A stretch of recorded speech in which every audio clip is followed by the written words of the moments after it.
Wow. Oh, okay. Well, hold welcome on. to Virgins of the Village. Wait. No. That's my bit. Well, if you're gonna do the scream, I want to take it from. Hello, everybody. Welcome back to Virgins in the Village, a Sex in the City watch-along podcast with two registered virgins. My name is Alex Pittner, and I'm here for the sex. Or am I? More to come later. My name's Hayden Hartrick, and I'm here for the city. Spoiler alert, I'm here for the city. And today, we are discussing Season 1. I almost said Season 2 for some reason. Season 1, Episode 11, The Drought. Now, Alex, I got a question for you. What the heck is this episode even about, Alex? Well, I'll tell you.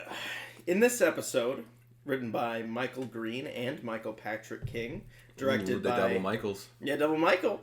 Directed by Matthew Harrison. Carrie farts in front of Mr. Big. And she is... Which is basic. What Hayden just did, basically her reaction. Carrie is very embarrassed. She feels that she has revealed to Mr. Big that she isn't perfect. So now she'll have no place in Mr. Big's perfect life. And she and Mr. Big stop having sex. And Carrie thinks it's because of the fart / Mr. Big learning that she's not perfect. Meanwhile, Samantha is into her yoga instructor named Siddhartha. However, after getting green tea together, Siddhartha reveals that he practices brahmacharya, which is a practice where one doesn't have sex to cultivate life energy and creative energies. So, Samantha tries to seduce him, but keeps failing, so she ends up just having sex with a random guy in her yoga class. Meanwhile, Miranda is in the middle of a 3-month dry spell, and she gets harassed by a construction worker, so she decides to verbally kick his ass. Meanwhile, Charlotte is dating a guy who is on Prozac, and he doesn't want to have sex because of the Prozac, and he loves the Prozac. So they break up because Charlotte wants to have sex. Carrie's plot wraps itself up just like usual. It ends with her and Mr. Big on the same page. They also have sex. Our sex count of the episode, I have a question for you, Alex, because I want to get your opinion on this. Yes. There is the montage at the beginning where they are sleeping together. Are those taking place on different nights? Or was that a montage of across the same night? Because at the very beginning, they talk about how they're comfortable sleeping together after they've slept together. Yeah. It cuts to a few different positions. I couldn't tell if that was multiple nights of post-sexual encounters, or was that just one sexual encounter throughout the whole night? Let's call it just one. Okay. Throughout the whole night. Then that makes our sex count for this episode 5. Because I think I forgot to mark off the ending of them going to have sex. So 5. It's pretty good. If it was multiple nights, that would have by far broken the record for most sex in an episode. Oh, yeah. But it did not. So, Hayden, this episode begins with Carrie giving a monologue where she's talking about how New York is all about sex. How the city is all about sex, huh? And in it, she talks about how there are people who get it, people who want to get it, and people who can't get it. And I thought it was really... Alex. I was about to say, I thought it was really insensitive that it cut to us, like, recording the podcast. Like, I don't know how the fuck they did that.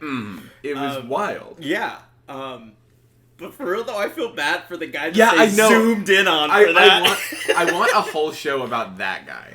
Oh. I want the 6th season to just be about that guy. 6th season is split into 2 parts, so part 1 could just be about that guy. Oh my gosh. And then the second part, he comes back in, and it's like this really like experimental, like they go back in time and they show what the girls were doing throughout his whole thing, and you see him in the background of everything. Yeah. Yeah. That'd be really cool, actually. If that doesn't happen, I'm gonna give this show a 4 out of 70. That's my rating scale. I'm on a 70-point scale. That's the worst scale I've ever heard. The math? Awful. Yeah. So Carrie farts. Carrie farts. And... Who doesn't fart? Yeah. Carrie is very upset about the fart. And at one point, we paused the episode, and Hayden was like, Is that all this episode's No, about? because I legitimately thought, like, okay, they fart, and then there's in a spell. I thought that was just, like, a funny little moment to show that they're getting comfortable with each other. Yeah. And then the rest... And I was just like, okay, funny. Because I did really like that moment. I thought the first fart moment and then the date after the fart where he does the whoopee cushion, some of my favorite Big and Carrie moments. I was going to say that this is the first episode that I have been fully sold on Mr. Big. Yeah. Like, not just them together, but Mr. Big. As like, a person, yeah. When Carrie farts and she's, like, trying to get out of the room and she, like, goes into the covers and in the shade, and he's like, it's gonna be worse under there. And then she, like, tries to run out and she hits the door. Uh-huh. The laugh that Mr. Big lets out almost sounded like Chris North, like, actually. Like, it was a good laugh. Was wonderful. I wonder if her running into the door was planned. Like, it sounded like he was for real having a lot of fun there. Mm-hmm. And then later,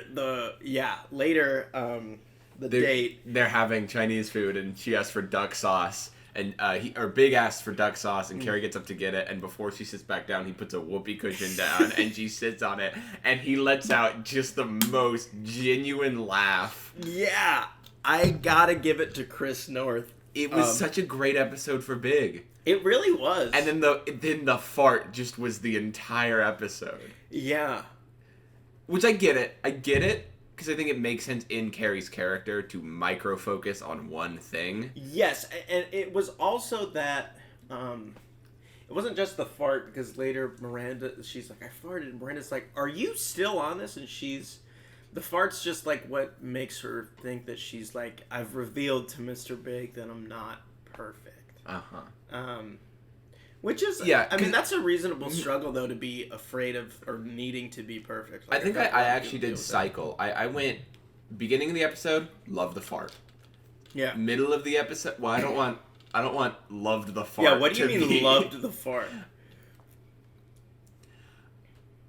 I'm just going to say what I mean, and I'm going to let you interpret it afterwards. Okay. Okay, so beginning of the episode, like the fart. I'm changing it from loved. Middle of the episode, thought the fart should just stop. She just drop it. Into the episode, I came back around to the fart arc.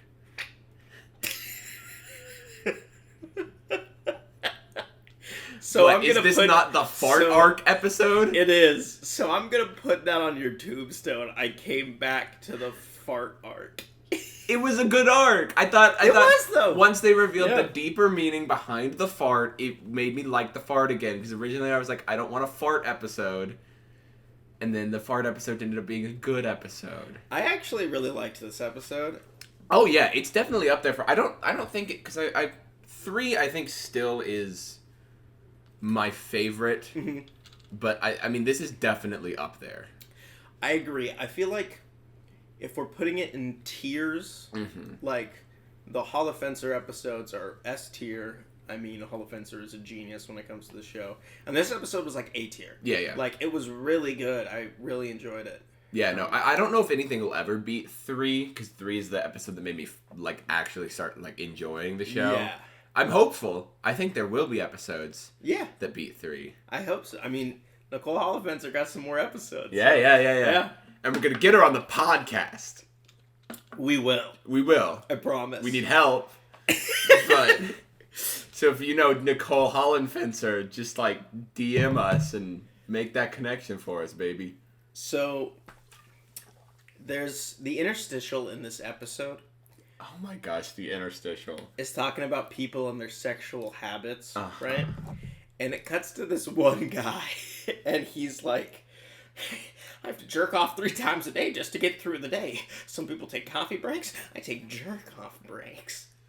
And I was imagining, like, the break room and other people are getting coffee, and he's just like... No noise.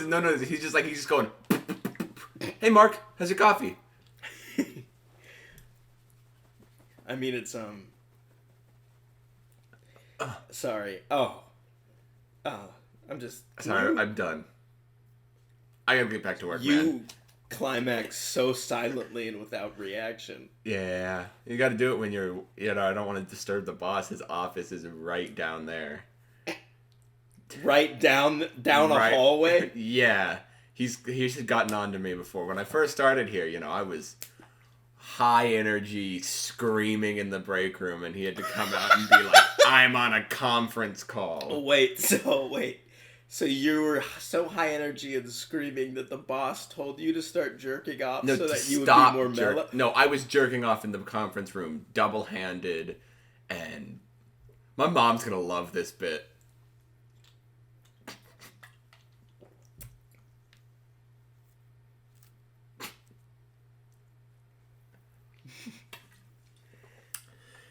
Nice silent moment on the podcast. I wanted to marinate in it. Just eventually, yeah. So Samantha Story, which real quick. Yeah. Sorry, I'm like making it. I'm just my notes are very few and far between. I have a lot of notes because we're still in the beginning part. I want to go kind of chronologically with when the stories are introduced and what I have written here. Perfect. I do want to talk about. Did you notice? Did it make you like the weird cereal thing that they did in bed? Not the weird cereal thing. The nut thing. Yeah, where they where she's baby birded cereal back and forth. And I was like, we love our nuts. I think that's just a moment that needs to stay between Carrie and Mr. Big. I don't think we all need to see that. I was writing notes for that part. They spit milk back and forth, and I was like, hey, if that's what you into. No, I know. I just. Oh, you're just saying you don't want to see it. I was just like that. Well, it was kind of because it was like a private moment that I was like, man. This show is about people having sex, and you're like, I don't know, that's kind of a private moment. Yeah, because I was like, that's a nice moment for their relationship that I think should stay between the two characters in world. But it's a TV show. Okay. And if we want to see that they have private moments that are good for their relationship, no, we need to see it because otherwise we don't know what happens. No. Yeah. What else do you got? Okay. Holmes. Well, the Miranda story actually starts before the Samantha story. Oh, yeah. Yeah. Where she talks about Blockbuster. Blockbuster definitely sponsored this episode, right? Yeah. There's not a doubt in my mind. Because there's several Blockbuster She mentions Blockbuster. She goes to the Blockbuster drop-off site twice in the episode. Yep. And during Charlotte's plot, they pull out a Blockbuster video VHS tape. Yeah. And she says she's 1 or 2 movie rentals away from a free pound of gummy bears, and she says that negatively, and I think that changes my perception of Miranda, because a pound of gummy bears is a lot of gummy bears. Yeah, it is. That's a lot of gummy. You should be excited about that. She gets that pound though. Yeah. I mean, that's better than sex.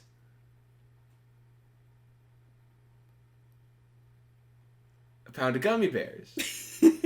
Better than sex. Shaving a haircut. That's pound of gummy bears. That's the saying, right? Pound of gummy bears better than sex. A pound gummy bear. All right. I meant that. Pound gummy bears. I meant that in terms of how when you drink a lot, it's like I'm pounding back these shots, but then it just sounded like I was having sex with gummy bears. Yeah, and I hope you're not. My phone rings. It's my ringtones. I'm a gummy bear. Oh no! I look down. It's a video call, and I can see the preview of the just a gummy bear on a counter. I close it as fast as I can. No, I didn't say anything. No.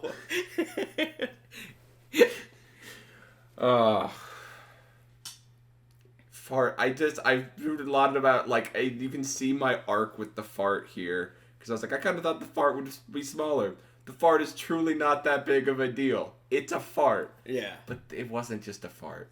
And I like that, I mean, they could have played the episode where Mr. Big is like, ew! But he was, I think... Because he's a human. Yeah, I felt like Mr. Big was laughing and having fun. And I felt bad for Carrie because Carrie was really stressed out about it when Yeah. But I guess Carrie was more stressed out about being afraid that the fart was leading to them not being intimate. And so that's probably what it actually Mr. comes Big from. felt like a really real person this episode. Because I agree. I think yeah, you could have written it and be ew, but that would have been a 40-year-old writing a 12-year-old, you know? Yeah. Nobody, like, in the real, it's a fart is a fart, you know? Yeah. Yeah, I just really enjoyed Mr. Big this episode. I agree with what you said just now about how he just seemed like a real human. Yeah. Like when he's trying to watch the fight.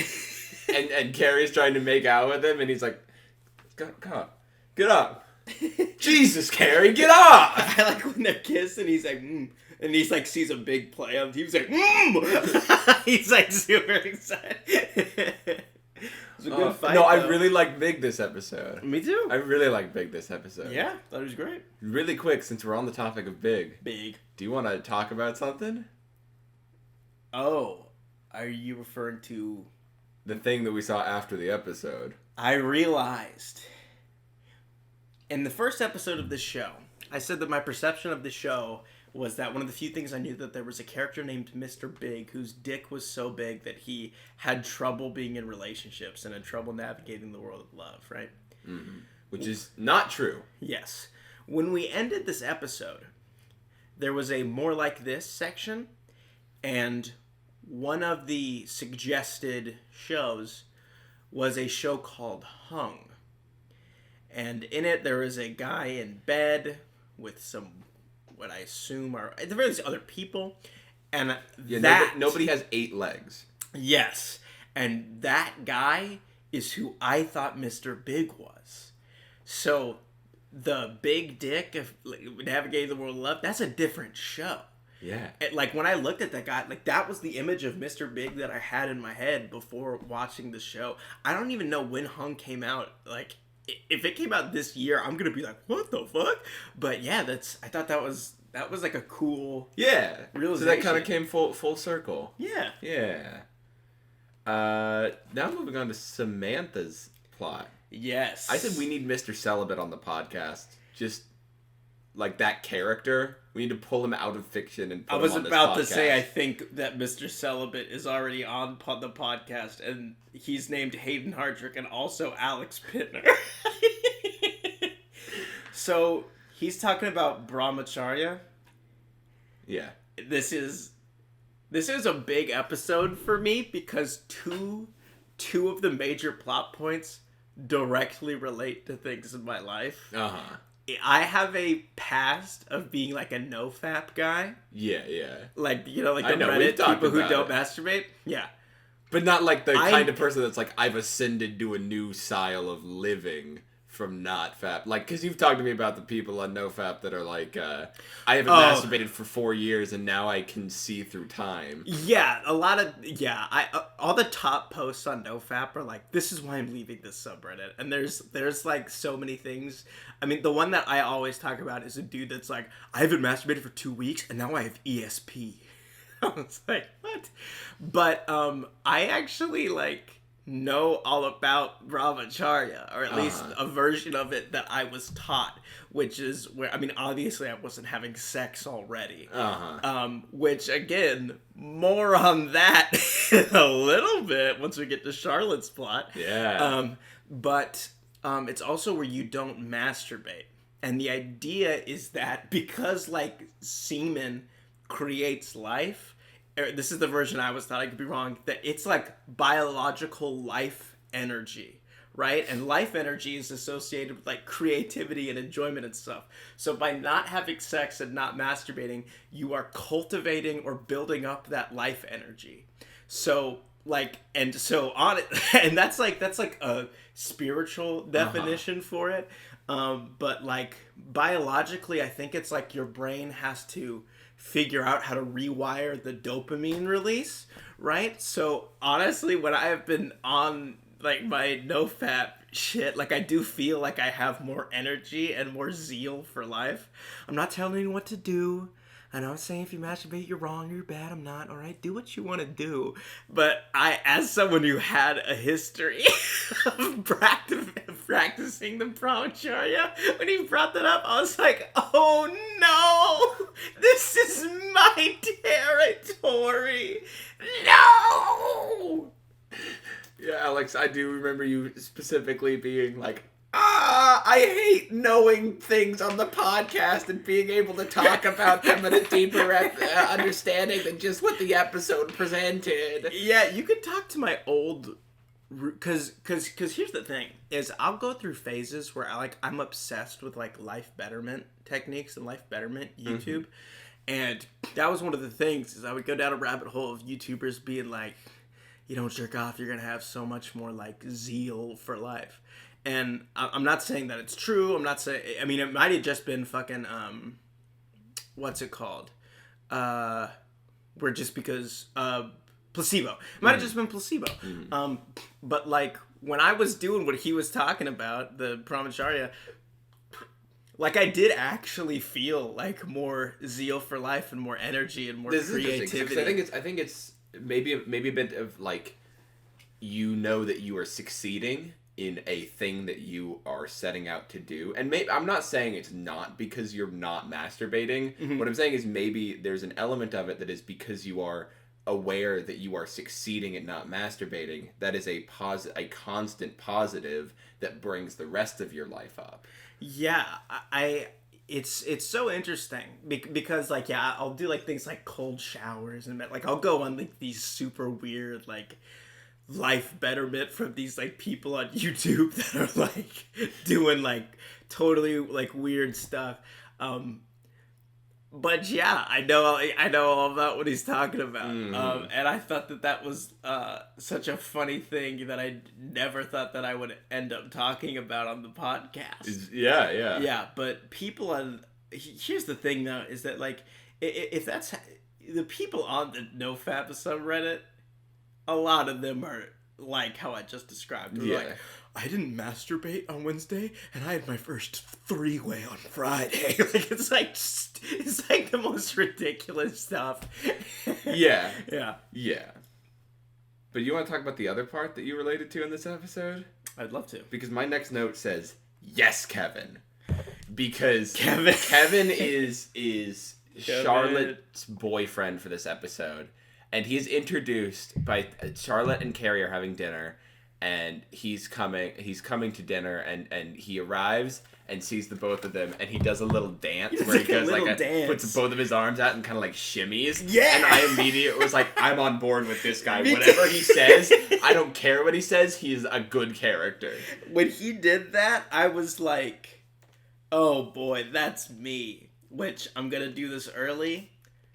In this episode, I am Kevin. And I want to break down why. So Kevin's plot with Charlotte, as I mentioned a little bit in the recap, is that... So they meet Kevin when Charlotte and Carrie are hanging out at dinner. Yeah. And turns out Carrie has dated Kevin 3 years ago. By dated, it was slept with. It wasn't anything serious. It was just a fling. Okay, I thought they were... Okay. No. And so... Kevin's like, oop, I gotta go take a phone call. It's the office. And so Kevin leaves. And so then Charlotte's like, all right, Carrie, I need to know, how long ago did you date? And Carrie's like, 3 years. And Charlotte's like, I can live with that. You know, and they're talking. And it turns out that despite Charlotte's experience with Kevin, which is that Kevin respects her boundaries and isn't being super sexual and whatnot, Carrie's experience with Kevin is that he was a, her words, quote, sexual maniac. And so Charlotte's like...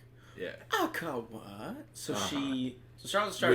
Which turned Charlotte on because Charlotte was then like, well, he's been respecting my boundaries, and that's turning me on. Yeah. So she decides to have sex with him that night. Yes. At the very least, try to. Yeah. Because they start getting it on, and then he's just like... Flips off. He goes from fully on top of her to fully in the bed next to her on his back in like a second. Yeah. It was a skillful maneuver. And he's just like... A nice dismount.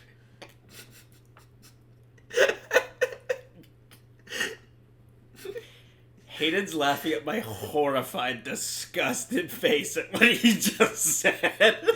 There are a lot of, I have to tell you, because there's a lot of times where things will pop into my head, and I will block them from coming out of my mouth because I know that they are just gross, disgusting things that are going to make you make that face. But there are some that I let through, like a graceful dismount.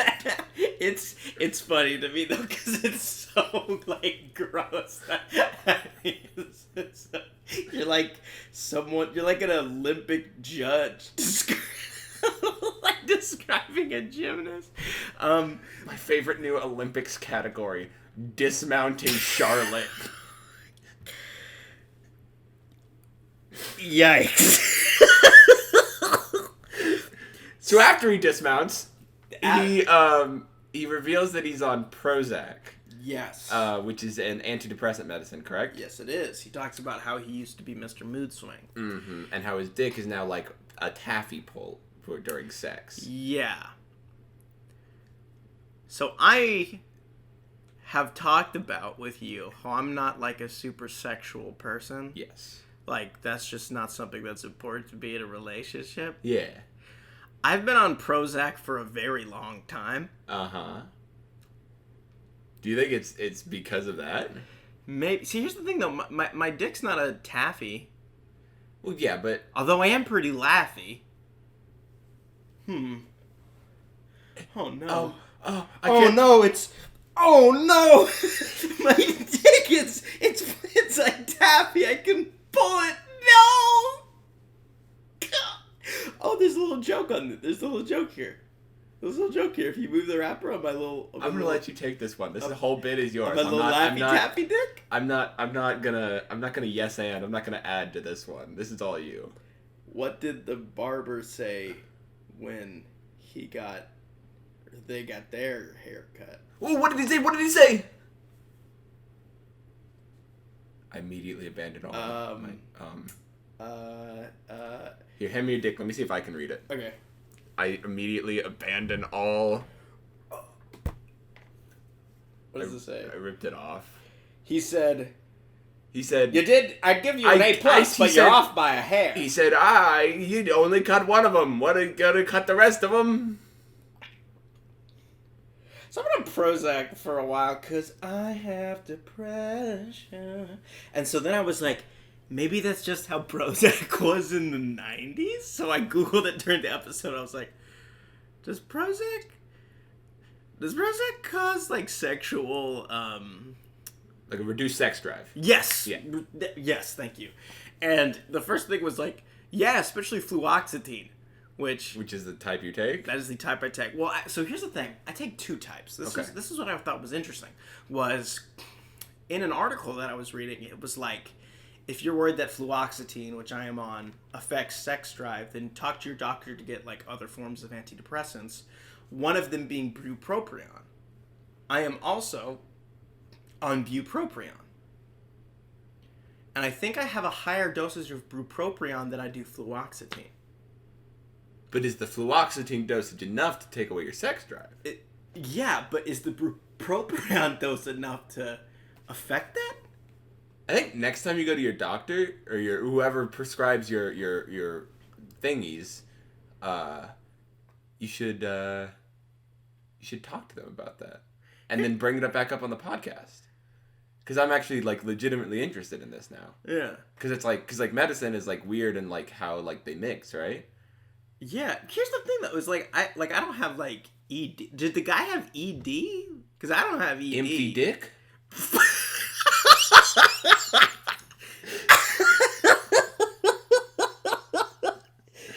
I don't know what ED is, Alex. Erectile dysfunction. Oh no! I think that was just him saying he doesn't get hard because he just doesn't. He doesn't. Oh, he's just not horny. Yeah, he just because there was this whole scene where Charlotte was trying to jerk him off, and it was just like flopping around. We didn't see his dick, so he couldn't get hard. So he wasn't getting hard. I mean, I don't think it was. His sex drive is so low that he's not horny enough to get hard. Yeah, I don't think it was technically erectile. I don't know if erectile dysfunction. Obviously, I'm not an expert on it. Uh-huh. But I think there's a difference between not being aroused and erectile dysfunction. Because I just think he was just not aroused. Also, I didn't want to announce this on the podcast, but Hayden, Yeah. you have ED. Empty dick. I was gonna say an enormous dongle. So, Alex. Well, Alex. let's marinate in the No, enormous Alex, dongle moment Alex, for a second. I I- gave you a compliment. Alex, I don't want to talk about my dick size on the podcast. Dongle? My mom listens to. Oh.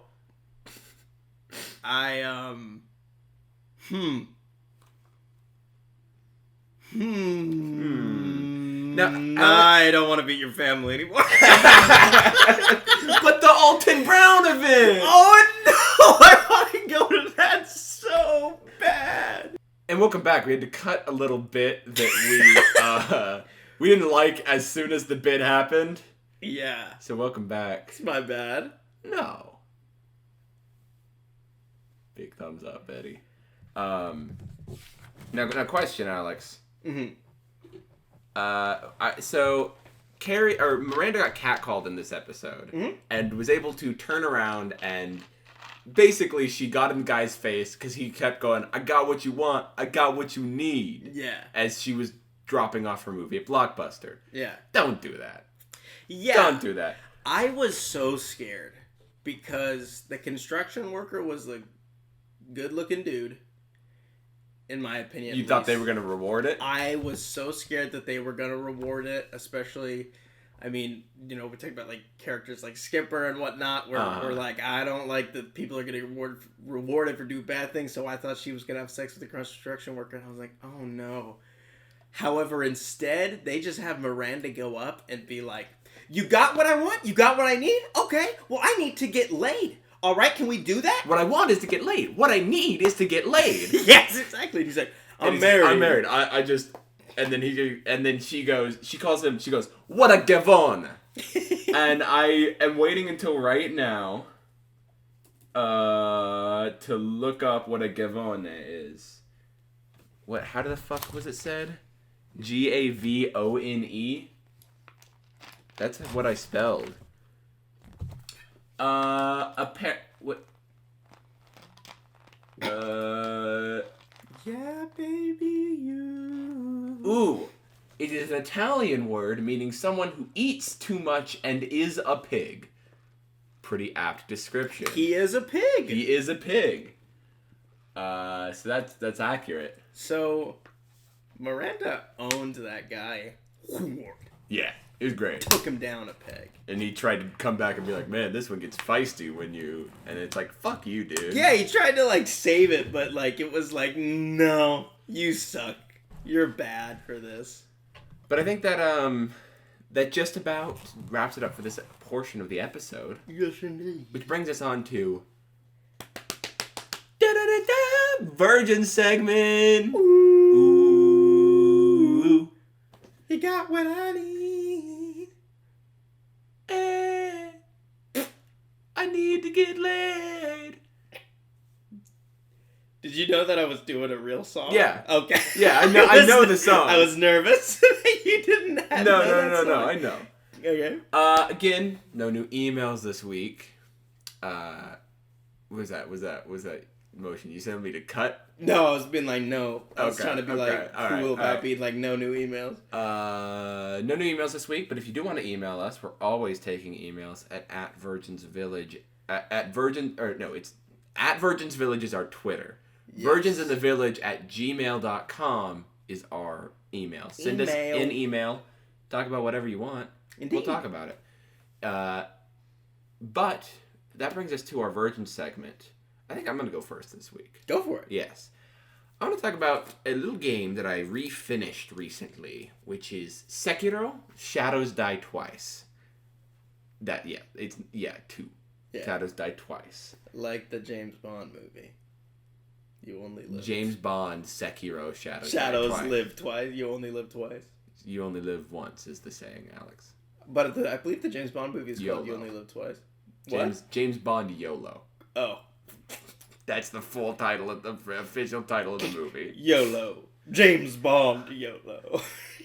No, I don't know. All on red. I haven't watched James Bond movies, so I don't know. Skyfall's pretty good. Yeah? Yeah. It's like the Chicken Little movie. Yeah, the weirdest part of the Chicken Little remake was when, instead of the sky Daniel falling, Craig came out and said, I'm James Bond. And then, like, all these Blu-ray copies of Skyfall, like, started, like, falling everywhere. Yeah.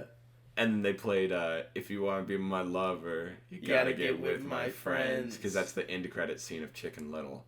Oh, I thought that it was... Ain't no valley high enough. Wait, no, ain't no mountain high enough. Not ain't no valley. Ain't no valley high enough. Ain't no mountain low enough. No. Ain't no river wide enough to keep me from talking about your big dongle. Remember the day I gave you a thumbs up when the construction worker came. Alex, we cut that bit! We cut that bit! I brought it back. I gotta own it. You gotta own it? Yeah. So now people, you won't know the full bit. You'll only have the little teasy. Little teasy. Little teasy. Sekiro, though. Yes. It's a game. That's the end of my virgin No. Sekiro is a wonderful game. It is extraordinarily difficult, but also extraordinarily fun and rewarding once you learn how to play the game. Mm-hmm. It's from FromSoft, who made like Dark Souls, so I'm sure if you don't know video games, you've at least heard the word Dark Souls uttered at one point. They're known for making difficult games. Sekiro, I think, I've never beat like Dark Souls 1. I've only ever beat Bloodborne, and the only reason I beat Bloodborne is because I had my friend, a friend of mine, help me like co-op through the entire game because I just couldn't grasp the game. Yeah. And then Sekiro, just something about it. There's a mix of like the animations in the game and the gameplay feels very satisfying. So it made me want to beat it. Yeah. And I beat it for the first time about I think a year and a half ago, right? And the final boss of the game took me 3 days of on and off playing to beat. Just because it's a hard boss and what it requires, and each phase is different, and it requires you to learn each and every phase, and you have to fight through all the phases to, so it's like, oh, I've learned how to fight the first phase, I move on to the second phase kicks my ass, I go back, I get back to the first phase, and then I just mess up, and the first phase kicks my ass, and then I can't get through the first phase, and then it was very frustrating. Yeah. Now, I picked it up again recently because I lent it to a friend and I finally got it back because I've been craving playing it for a while. I beat it in the course of like 2 days, the whole game. Whoa. 2 or 3 days. I went through, I sat down, because the difference is I came back into the game knowing how to play the game. So I wasn't dying to a lot of bosses. I was able to, the things that I didn't do, like the things that took me, like I had to go through and like power up and then come back to my first run through of the game, I was beating on my first try. Like there's a part in Hirata Estate, which is a part of the game, where there's an enemy specifically designed to teach you this one mechanic of the game. And when I first played through, I just couldn't grasp the mechanic. So it was a mini boss that I just couldn't beat. And so I wasn't able to get through that area of the game. But then this time I come back, I beat him like first try. I worked through, I got the true ending. I worked through to get the true ending. Whoa! And then I finally finished it and got to the final boss. Beat him on the second try. Oh! So, I felt like I was pretty good at video games. That's cool. Yeah. Good job, dude. The unfortunate part is I did kind of pick it up because I wanted the challenge again. I wanted the grind through again. Yeah. And it just wasn't the grind through just because I'm...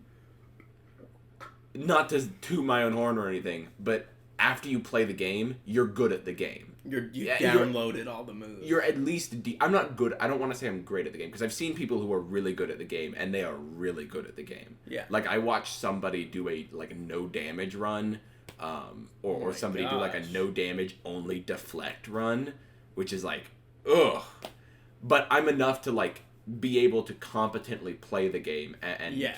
I mess up still too, because sometimes, as you know, obviously we've talked about how Alex and I play League. We have a phrase of we call it getting horny, when you're just like, I'm gonna go in and just get greedy for the kill. You throw caution to the wind, you get greedy for the kill. I do that all the time in just any type of game, and that is very punished in Sekiro, because you have to.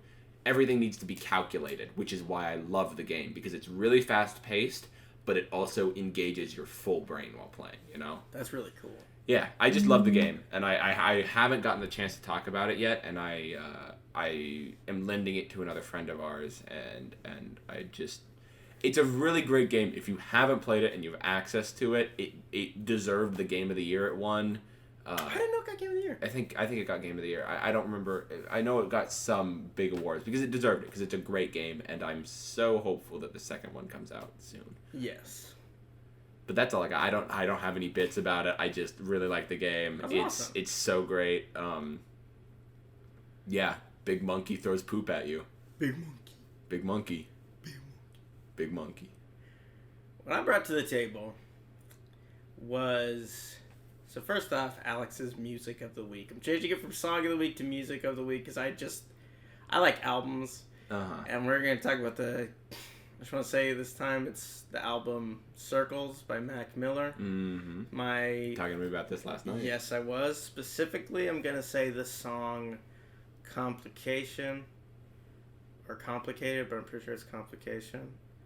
And it is an album released by Mac Miller posthumously. He tragically overdosed in 2018, I believe September of 2018. And it is like one of the most like hauntingly beautiful works of art that I've heard it maybe ever. Because like I don't even know if it's like appropriate to speculate on this, but there are some people who think that based on stuff that he says in the album and the general vibe of it, that he like suspected that he was gonna die soon.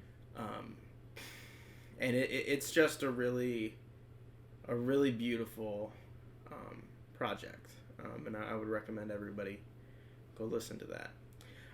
But for more traditional Virgin segment, I have been watching a lot of shows because if we're gonna get a little real on the podcast for a second, I was talking about I'm on the 2 antidepressants. Mental health has been catching up with me recently, so I haven't been doing a lot of things that I enjoy, and I enjoy like watching series on TV. Yeah. So I've just been watching a lot of like YouTube stuff that I'll forget immediately. But a show that I actually have been like being fairly consistent watching is a show called Kuroko no Basket, aka Kuroko's Basketball. It is a basketball anime that is so fun. Dude, sports animes, I haven't watched any, but I hear constantly how they're great. This is my first sports anime. I've wanted to get into haiku, but I've never started it because I've heard that it's like super long. Yeah. It's like the same thing I feel about like One Piece, where it's like when I sit down to do it, I'll do it, but starting the 1,000 manga issues of One Piece is a lot. So Kuroko is like up there with Haikyuu. Like that's like I believe that's like the traditional like argument in the world of sports anime, which the best one. Like Long Beach Griffey has a video where he talks about anime fans, and like in it, it's like he has like the character of Haiku being like, "We're the best sports anime," and then Kuroko no Basket character being like, "Am I a joke to you?" type deal. And it's really cool because like the characters in Kuroko no Basket, there's this thing called the Generation of Miracles. So it's like a group of 5 characters that are all like really good at basketball in different areas, but there's a phantom 6th member named Kuroko, right? And each of them specializes in something. Like there's a character named Midorima, and his whole thing is he's got buckets, like he like doesn't miss shots. There's a character, I forget their name, but his whole thing is that he like when he sees someone do a move, just by seeing it, he like downloads it and. So he's like Taskmaster from Marvel. Yeah, he's Taskmaster. He's like Sasuke with the Sharingan, where you see it and you download it and you can do it better type deal. But Kuroko, his whole thing is just that he doesn't have presence as a person. Like he's a person that's like, I've been here the whole time. Like he's just like socially. He's like forgettable. Like yes, yeah, that's wonderful. He's socially invisible, and because of that, he got good at misdirection. So his whole thing in the basketball, in like when he plays, the reason why he's the Phantom 6 member is because his thing is that people don't notice him, and he does misdirection. So he like passes the ball and comes out of nowhere to steal the ball and stuff. And so his whole thing is that he is a friend on the team who's like the secondary main character who isn't part of the Generation of Miracles, but Kuroku was like, basically like, you be the light, I'll be your shadow, and we'll fucking beat everybody. And it's like a classic message of teamwork, because that's Kuroku's whole thing, is getting the ball to other people. And it's cool because it's misdirection, like he loses his effectiveness as the game goes on, because people are more easily able to like notice him, and it's just really cool. And a lot of the animations make it look like it like kind of Dragon Ball Z, not Dragon Ball Z style, but like some of the animations, I mean, they're just playing basketball, the animation will take liberties where it looks like there's like fucking lightning coming out of them as they dunk or some shit, and it's just a really heartfelt story. And I think Kuroku is like such a lovable protagonist, being like a shy, quiet kid, which is such like a change up from like your Naruto's and your Asas a little bit. And it's really good. I really like it. That sounds wonderful. It's great. Sounds great. Yeah. Real great. Yeah. I think that just about wraps us up for tonight. I think it does. So. Hidden, I said I was Kevin. Who are you this episode? I think this for episode, I am Kevin's Prozac bottle. Because you always keep me afloat, baby. And reducing my sex drive. So I'm sorry. I do still have your Laffy Taffy dick in my hand, and that's not, you're not First sneeze on the podcast. First sneeze I've ever heard you sneeze. Really? Yeah. Is that how you normally sneeze? No, I think that came out like that. Okay. Because I feel like I would have heard you sneeze before, and if I had heard you sneeze before, and that's your normal sneeze, like Wario. Yeah, I was about to say Alex isn't on the podcast. It's Walex. Walex. Alex. Yeah. So remember, follow us on Twitter at Virgins Village. Please. Email us, virginsofthevillage@gmail.com. Right. Talk to us in real life if you know us in real life. Did you just fart? I farted. Now we can't have sex anymore! No! I want it to be on theme for the episode! I do have a new outro, I think. I'm gonna pitch it, and you're gonna tell me what you think. Okay. So remember, until next week, keep having sex, keep having city, and remember, the only thing hotter than having sex is not having sex. Good night, everybody. Good night.